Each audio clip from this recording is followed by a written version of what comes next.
Hello students, today I am explaining next poem of your course, poem number 7 from the passing of Arthur.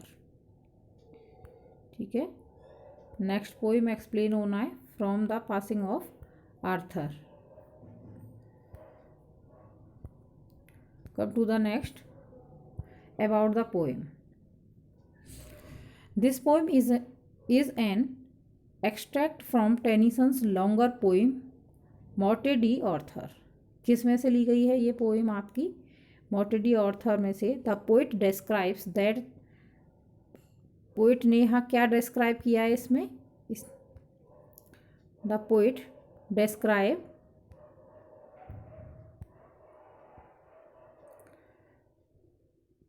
That the wounded king Arthur, यानी king Arthur के बारे में है ये. एक घायल राजा is going with his 3 queens, अपनी 3 रानियों के साथ जाता है ऑन हिज मिस्टीरियस जर्नी, रहस्यमयी जर्नी, यानी उसे नहीं पता कि वो कहाँ पर जा रहा है, ना ही उसे किसी को भी बताया. In the battle of Lyonesse Arthur several knights and Arthur himself were fatally wounded. क्या होता है कि जो लायोनीज आर्थर, यानी एक बैटल होता है लायोनीज का, जिसमें कि किंग आर्थर और उसके बहुत सारे जो नाइट्स थे, योद्धा थे या फिर जो भी सोल्जर थे, वो सारे बाउंडेड हो गए थे. फैटली बाउंडेड, बहुत बुरी तरह से जख्मी. हिज फेथफुल नाइट्स बिडीवर, एक उसका सबसे वफादार नाइट होता है, योद्धा होता है, बिडीवर, जिसका नाम है बेडीवर या बिडीवर. ऑल्सो वॉज वेरी सैड, वो भी बहुत दुखी था जब उसका राजा कहीं जा रहा था बिना बताए किसी को, किसी सैड यानी लोनली प्लेस पर. Very sad because most of his companions were dead. क्यों दुखी था? क्योंकि उसके ज़्यादातर जो भी साथी थे वो मारे जा चुके थे. And the old glorious time were gone, और उसका जो अच्छा टाइम था, ग्लोरियस, जो भी उनका राज्य का अच्छा टाइम था, वो जा चुका था. सो किंग आर्थर, इसलिए किंग आर्थर ने एडवाइजेज हिम, किंग आर्थर ने उसको एडवाइज किया. क्या एडवाइस किया? किसको? बिडीवर को. टू हैव कंसोलेशन, कि वो भी कहीं एकांत जगह पर चला जाए. बिकॉज द चेंज ऑफ, क्यों चला जाए? Because the change of order is inevitable for the maintenance of the world, यानी समय का बदलना वो तो पूरी दुनिया का नियम है, यानी हर चीज़ को सही वक्त पर होना कन्फर्म है. ही सेड, उसने कहा, राजा ने.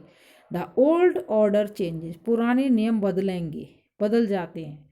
गिविंग प्लेस टू न्यू, क्योंकि उनकी जगह पर नए नियम आ जाते हैं.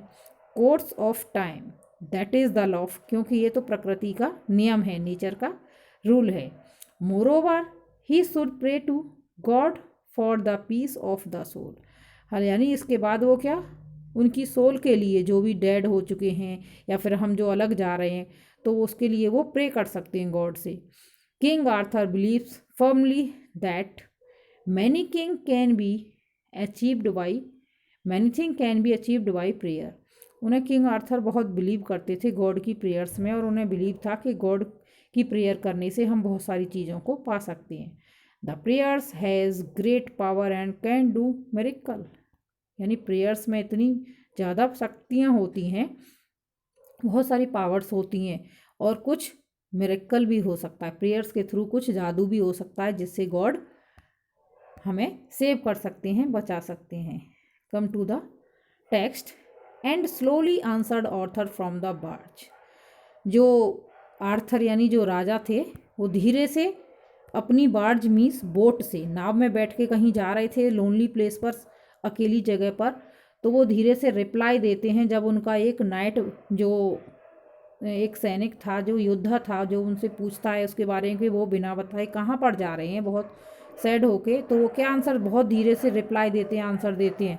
द ओल्ड ऑर्डर चेंज, कि पुराने नियम जो हैं बदल रहे हैं.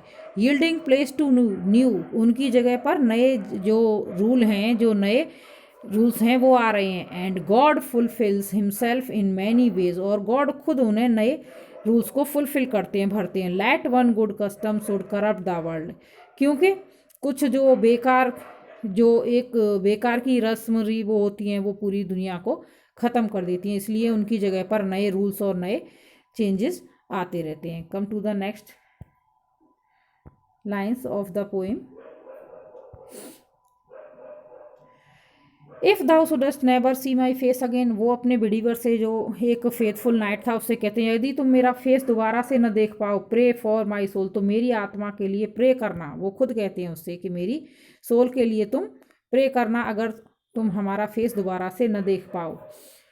मोर things are brought by prayer, यानी प्रेयर में बहुत सारी पावर्स होती हैं जिसके ज़्यादा हम बहुत सारी चीज़ें उससे पा सकते हैं।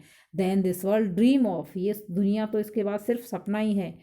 Where for let my voice, जहाँ पर तुम मेरी आवाज़ सुनोगे, राइज लाइक अ फाउंटेन, यानी जो मैं तुमसे कह रहा हूँ वो तुम्हें बाद में सुनाई देगा, किसकी तरह, एक झरने की तरह। For my night and day, यानी for me night and day, हमेशा दिन और रात मेरे वर्ड्स को तुम याद करोगे। For what are man better than sheep or goats, क्योंकि प्रेयर्स के थ्रू इंसान अलग होते हैं, वो भेड़ बकरियों की तरह नहीं होते, वो उनमें ब्रेन होता है, उसकी पावर का यूज़ करते हैं और इसके थ्रू वो अपना ब्रेन यूज़ करके अपनी स्पेशलिटी, जो भी क्वालिटीज़ होती हैं, उसको बता सकते हैं। That nourish a blind life with in the brain, वो एक अपनी अंधी लाइफ को, ब्लाइंड लाइफ को, जिन क्योंकि इंसान के अंदर ब्रेन होता है, उसे फुलफिल कर सकते हैं, अपने लाइफ को फुलफिल कर सकते हैं। इफ़ नोइंग गॉड, यदि गॉड को जानते हो, they lift not hands of prayer, वो नहीं जानते, बहुत से लोग यानी जो जानते हैं वो तो अपने हैंड्स गॉड की तरफ उठाते हैं, यानी उनसे प्रेयर्स करते हैं। Both for themselves and those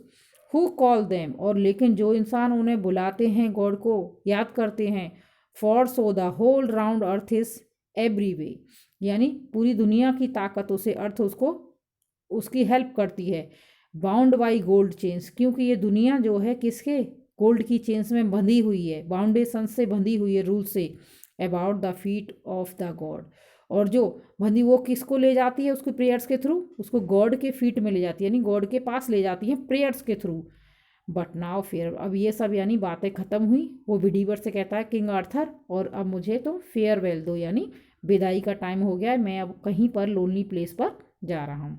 okay, I have completed this poem. Next time I will provide you work of this poem through PDF.